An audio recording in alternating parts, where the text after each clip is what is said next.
Bayan. Narito po tayo sa tanggapan ng ating action man at LNB Barangay Kapitan Russell Valera ng Barangay San Juan Bayan ng Taytay. Mga ka-Isyu ng Bayan, kuha lang tayo ng kaunting detalye dito sa clean up drive o clean up operation dito sa Barangay San Juan.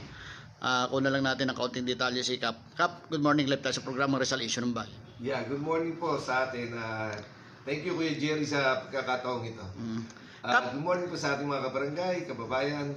At kami po rito sa ating sa Barangay San Juan, tuloy-tuloy po ang pagpapalinis na ating mga ilog at ang ating mga lansangan. Ang ating pong ilog sa taas, upstream, weekly po, nagkakaroon kami ng clean up drive.